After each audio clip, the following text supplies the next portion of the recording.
सबसे पहले आपको बता दें कि इंग्लिश एक भाषा है, इंग्लिश एक सब्जेक्ट नहीं है, इंग्लिश एक लैंग्वेज है। इंग्लिश है वो एक लैंग्वेज है, और लैंग्वेज के साथ हम देख रहे हैं चाहे वो हिंदी हो, संस्कृत हो। मुख्यतः हमारे क्षेत्र में लगने वाली 3 भाषाएं हैं हमारे क्षेत्र के अंदर, इंग्लिश है, संस्कृत है और हिंदी है। सभी के साथ आपने एक नाम सुना होगा, जरूर पढ़ा होगा, जिसका नाम आप कह रहे हैं व्याकरण। प्रत्येक भाषा के साथ एक टॉपिक अटैच होता है, एक भाषा का पार्ट अटैच होता है व्याकरण, जिसे हम ग्रामर कहते हैं। इंग्लिश का भी एक टॉपिक है इंग्लिश ग्रामर। इंग्लिश ग्रामर पढ़ेंगे हम। इंग्लिश लैंग्वेज के अंदर एक साहित्य आता है, प्रत्येक लैंग्वेज के अंदर आप देखेंगे कि साहित्य आता है और क्या आता है, व्याकरण आता है। तो हमारा पार्ट होगा, सेकंड पार्ट होगा, वो होगा इंग्लिश ग्रामर का। सबसे पहले आप लोगों को बता दें कि हम इंग्लिश ग्रामर के अंदर टेंस करेंगे, उसके बाद नाउन करेंगे। टेंस और नाउन हमारा मुख्य बेसिक टॉपिक रहेंगे, उसको धीरे धीरे 0 लेवल से हम हाई लेवल तक पढ़ते जाएंगे। सबसे पहला टॉपिक चाहे हम नाउन करें या चाहे टेंस करें, इंग्लिश ग्रामर की शुरुआत मुख्यतः 2 ही टॉपिकों से करते हैं हम। पहला टॉपिक हमारा इस कोचिंग में टेंस का रहेगा, तो हम शुरुआत करेंगे टेंस से। इसके अलावा हम जितने भी इंग्लिश ग्रामर के टॉपिक लगते हैं वो सारे के सारे टॉपिक हम इस कोचिंग के माध्यम से, यूट्यूब के माध्यम से आप सभी के समक्ष ड्रीम एजुकेशन क्लासेस के अंदर करवाएंगे। तो आज हम थोड़ा सा जिक्र करेंगे टेंस के बारे में। टेंस क्या है, टेंस कैसे बनता कैसे आखिरकार टेंस। शुरुआत में तो सभी को पता है, हमने भी पढ़ा था छोटी छोटी क्लास में, जैसे टेंस को मुख्यतः काल कहा जाता है। टेंस 3 प्रकार के होते हैं, प्रेजेंट टेंस, पास्ट टेंस और फ्यूचर टेंस। इनके फिर सब पार्ट पढ़े थे हमने, जैसे 3 टेंस के अलग अलग 4 भाग होते हैं। इंडेफिनिट, इसको अफर्मेटिव कह सकते हैं। इसके अलावा हमने देखा कंटिन्यूअस टेंस, इसके अलावा हमने देखा परफेक्ट टेंस, और इसके अलावा कंटिन्यूअस और परफेक्ट को कंबाइन करके बनाया गया परफेक्ट कंटिन्यूअस टेंस। आज हम बताएंगे आप सभी को कि हमारा जो टेंस है वो बना कैसे। टेंस के जो सब पार्ट हैं, जैसे अभी हमने बताया कंटिन्यूअस है वो कैसे बना, परफेक्ट है वो कैसे बना, परफेक्ट कंटिन्यूअस है वो परफेक्ट कंटिन्यूअस ही कैसे बना। तो चलिए शुरुआत करते हैं आज के टॉपिक की। जो हमारा टेंस है वो आज का मुख्य टॉपिक रहेगा, तो सभी कृपया हेडिंग लगाइएगा आज के टॉपिक की। आज का हमारा टॉपिक है सब टेंस, प्यारा सा टॉपिक है टेंस। सबसे पहले मैं बता दूं कि टेंस को अगर समय कहेंगे तो भी गलत नहीं होगा। आसान सी भाषा में कहें तो टेंस क्या है, समय है। हम टेंस को पुराने समय से परंपरागत तरीके से पढ़ते आ रहे हैं। टेंस क्या है, काल है, लेकिन हम चर्चा करेंगे टेंस समय है। कैसे टेंस समय है वो आपको हम बताएंगे अभी भी। तो सबसे पहले आपको बता देंगे कि टेंस के जो 3 पार्ट्स निकले थे वो कैसे निकले। तो आपको बता रहे हैं, जैसे अभी जैसे मैं पढ़ा रहा हूँ तो मैं किस में काम कर रहा हूँ, वर्तमान में काम कर रहा हूँ। हमारी पूरी लाइफ है वो वर्तमान में चलेगी। तो मैं पढ़ा रहा हूँ, मैं वर्तमान में काम कर रहा हूँ। तो सबसे पहला पॉइंट निकल के आता है, वो निकल के आता है हमारा प्रेजेंट। कौन सा है, प्रेजेंट। यानी समय की बात करें तो क्या कहेंगे, प्रेजेंट टाइम, यानी इसे कहेंगे वर्तमान समय।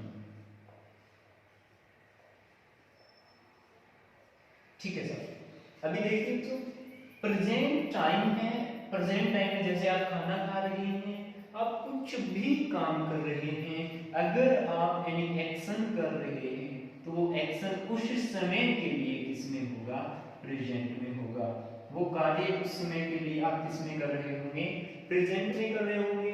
ठीक है, जैसे चाय पी रहे हैं, खाना खा रहे हैं, दौड़ लगा रहे हैं, नहा रहे हैं, तो सारी की सारी चीजें होंगी वो प्रेजेंट में होंगी। फिर उसके बाद क्या करेंगे, समय कभी भी स्थायी नहीं रहता। आज कितनी तारीख है, हम कहेंगे आज तो 17 अक्टूबर है। जैसे ही कल का दिन आएगा हम ये नहीं कहेंगे कि आज 17 अक्टूबर है, हम ये कहेंगे कि कल 17 अक्टूबर थी। क्या समझ, देखिए मैं बताता हूँ आपको। जैसे मान लेते हैं आज 17 अक्टूबर है, ठीक है, आज हमने मान लिया 17 अक्टूबर है।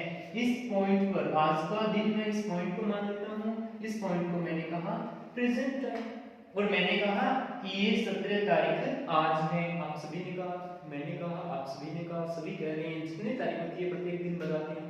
अभी क्या हुआ, नेक्स्ट डे आया। जैसे ही नेक्स्ट डे आया, आपको पता है 17 से तारीख हो गई हमारी 18। अब हम 18 तारीख को क्या करेंगे, आज, क्योंकि समय कभी भी रुकता नहीं है, समय हमेशा चलता जाएगा।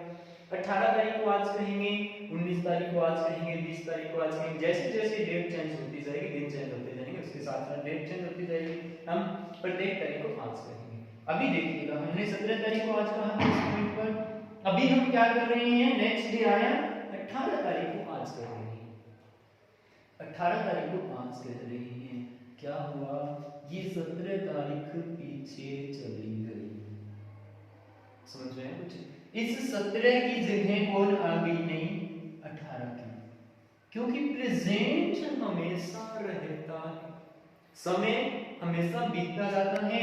ये 17 था, बीत गया, पीछे चला गया, ये लो जी 17 यहाँ आ गया। अभी 17 की जगह कौन आ गया, 18। 18 देखिए, आज हम कह रहे हैं आज कितनी तारीख है, 18 तारीख है। इसको क्या कहेंगे, कल 17 तारीख थी, नहीं है, हम क्या कहेंगे, आज 18 तारीख है।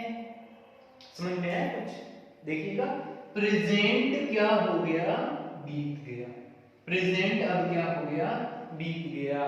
जैसे ही आज 18 तारीख आई, हमने क्या कहा, 17 तारीख तो पास्ट में थी। क्या कहा बच्चों, 17 तो पास्ट में। ये समय कैसा हो गया, टाइम की बात करें तो ये हो गया जी हमारा पास्ट टाइम।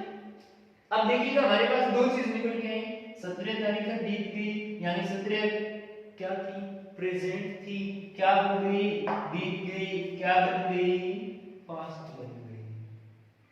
अभी हमने देखा कि प्रेजेंट बीतने के बाद क्या बन गया, पास्ट बन गया, यानी प्रेजेंट ही टाइम के साथ बीतने पर किसका निर्माण करता है, पास्ट का निर्माण करता है। समझ में आया, देखिएगा ध्यान से कि जो प्रेजेंट 17 थी वो प्रेजेंट चली गई, और वो प्रेजेंट कल का रूप ले गई, यानी बीता हुआ कल, बीता हुआ कल, पास्ट टाइम।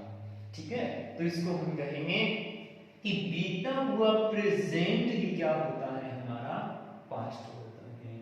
हम मुख्यतः समय को विभाजित नहीं कर सकते, कोई भी समय को विभाजित नहीं कर सकते, लेकिन अध्ययन की दृष्टि से हम इसके अलग अलग पार्ट बना सकते हैं। जैसे हमने वर्तमान में जो समय चल रहा है उसको हमने प्रेजेंट टाइम ले लिया, जैसे ही प्रेजेंट टाइम अपना थोड़ा सा स्वरूप बदला उसको हमने पास्ट टाइम बोल दिया। अब मात्र कुछ ऐसी चीजें हैं जिनकी हम कल्पना कर सकते हैं, भविष्य की हम मात्र कल्पना कर सकते हैं। भविष्य को कोई भी व्यक्ति कंफर्म नहीं कर सकता, निश्चित नहीं बता सकता, इसलिए हम क्या करते हैं, कल्पना करते हैं।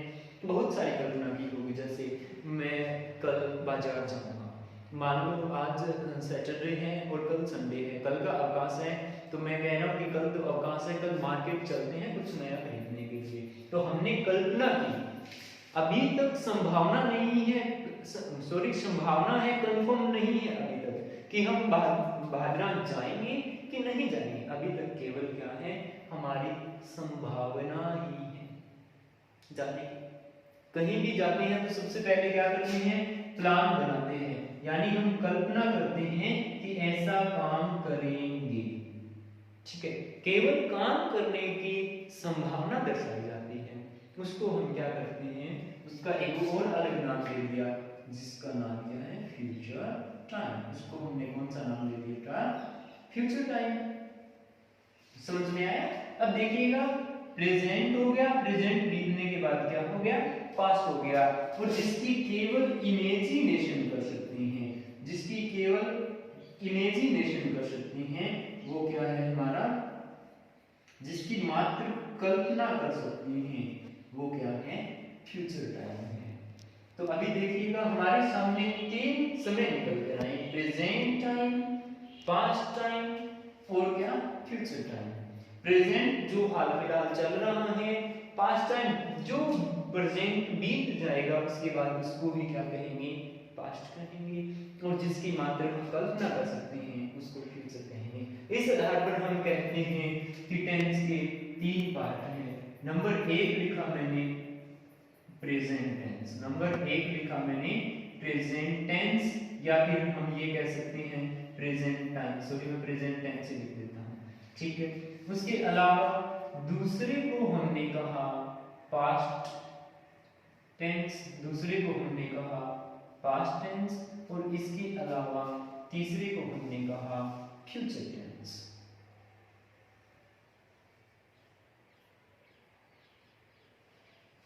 समझ में आया, फ्यूचर टेंस। इस तरह हमारा क्या हुआ, प्रेजेंट टेंस बना, पास्ट टेंस बना और फ्यूचर टेंस बना। तो कहीं न कहीं टेंस ही क्या है, समय है, टेंस ही क्या है, क्या समय है। इस आधार पर हम कह सकते हैं कि टेंस ही समय है। काल का ही क्या है, पर्यायवाची है, तो चाहे काल कहो चाहे समय कहो इसको।